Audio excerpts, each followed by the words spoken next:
Now that the fear here has lifted, there is gratitude. People here deeply thankful for the work the RCMP do. And there's a collective sense of grief for those officers killed on Wednesday night. Their names have now been released and there's been an outpouring of support for them. Mike Armstrong is outside RCMP headquarters tonight. Mike? Well, Donna, there's a vigil being held here in front of the headquarters. I'm going to let you take a look at it. This has become a place of pilgrimage all day long, a spot for people to drop by with flowers and a message. This has become the place for people to say thank you. As Moncton mourns, it's doing it on the steps of the Kodiak RCMP detachment. My heart is just broken that there's families out here now that are devastated because of this one madman's evil. A group of preschoolers was brought to the memorial this morning.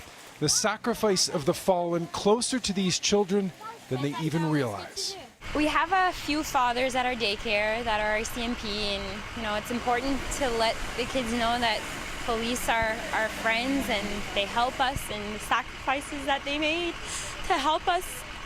My thoughts and my prayers continually remain with the families of the loved ones. The RCMP's New Brunswick commanding officer, with a heavy heart, released the identities of the 3 fallen Mounties. Constable Fabrice Gévaudan was 45 years old. He was originally from France. He'd been on the force since 2008. Constable Doug Larch was 40. He joined in 2002.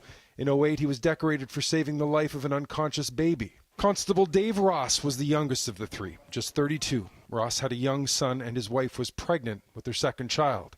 Ross was originally from Victoriaville, Quebec, and that town is in mourning today as well. His family spoke at City Hall. Mon cœur de mère, j'avais le feeling que c'était déjà terminé. His mother says she knew her son was dead before they got the call. She could feel it. Her mother's heart, as she calls it, wasn't wrong. Mon cœur de mère ne s'était pas trompé. Ross's family overflowed with pride, his brother calling him his idol.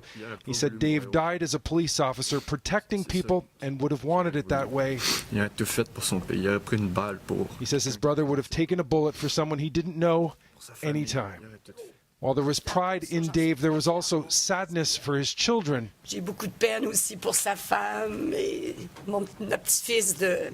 She says his unborn child will never meet him, and his son's only a year and a half old and will likely not remember him. The RCMP still isn't releasing much information about the 2 injured officers. Constable Eric Dubois has been released from hospital. Constable Darlene Gauguin is still being treated. According to a source, we're hearing that she would have taken a bullet in the upper part of her body. That said, her commanding officer says she's doing well. Donna? All right, Mike Armstrong outside RCMP headquarters in Moncton tonight.